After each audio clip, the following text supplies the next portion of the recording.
श्री स्वामी समर्थ. अधिक मासात 33 अनारसे दान करण्याला किंवा वाण म्हणून देण्याला हिंदू धर्मात अनन्यसाधारण महत्त्व आहे. यामागील मुख्य धार्मिक व सांस्कृतिक महत्त्व आहे. 33चा आकडा हा अधिक मास हा दर 33 महिन्यांनी येतो.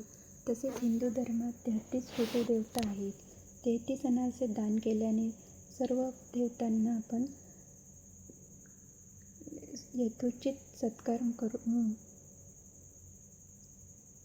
प्रसन्न होतात. अनारसे दान केल्याने सर्व देवता प्रसन्न होतात आणि पुण्य प्राप्त होते. हिंदू संस्कृतीत जावयाला विष्णूचे रूप मानले जाते. विष्णूच्या या महिन्यात जावयाला घरी बोलावून त्यांचा यथोचित सत्कार करून 33 अनारसे वाण म्हणून दिले जातात. अनारसे हे गोड, शुभ आणि समृद्धीचे प्रतीक मानले जाते. हे वाण दिल्यामुळे लेकीचे आयुष्य सुखी होते आणि घरात लक्ष्मीचा वास राहतो. अधिक मास हा साधारणपणे ऋतुबदलाचा काळ असतो. पचनशक्ती सुधारावी म्हणून तांदूळ, गूळ आणि खसखस यापासून बनवलेले अनारसे आरोग्यासाठी उत्तम मानले जातात. ही परंपरा मिठाई म्हणून दान करणे म्हणूनही ओळखली जाते. अपूपदान असे म्हटले जाते.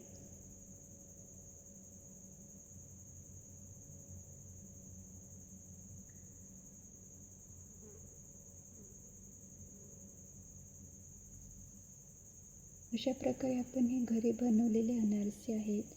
गीर जातीच्या घरच्या गाईच्या तुपामध्ये तळलेले हे अनारसे आहेत.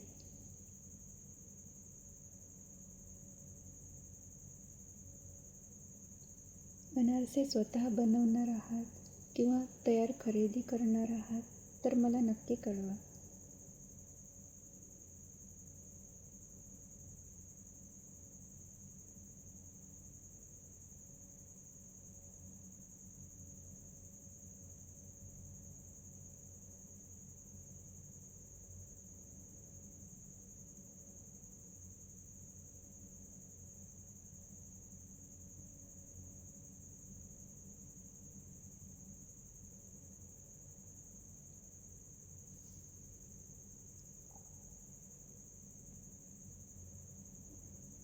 कुठल्याही वाण जातीचे तांदूळ घ्यायचे, 3 दिवस पाण्यामध्ये भिजत घालायचे, रोज पाणी बदलायचं.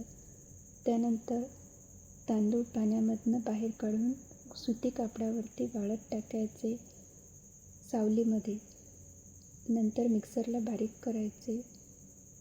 जेवढे आपण 1 वाटी जर तांदूळ घेतले असतील तर 1 वाटी अख्खी साखर त्यामध्ये मिक्स करायची आणि हवाबंद डब्यामध्ये ते पीठ ठेवून द्यायचे.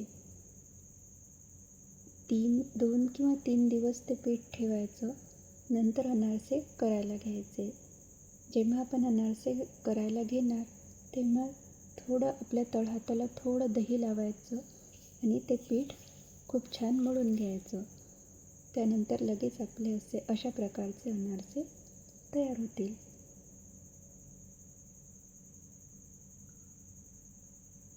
कढईमध्ये तुपामध्ये तळताना एका वेळेला फक्त एकच अनारसा घालायचा.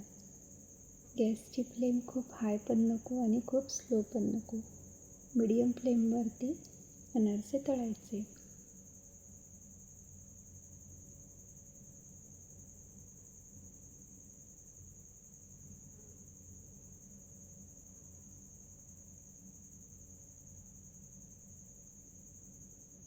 अशा प्रकारे अधिक महिन्यातील दान देण्याकरता आपले अनारसे तयार आहेत. कसे वाटले नक्की कमेंट करा. श्री स्वामी समर्थ.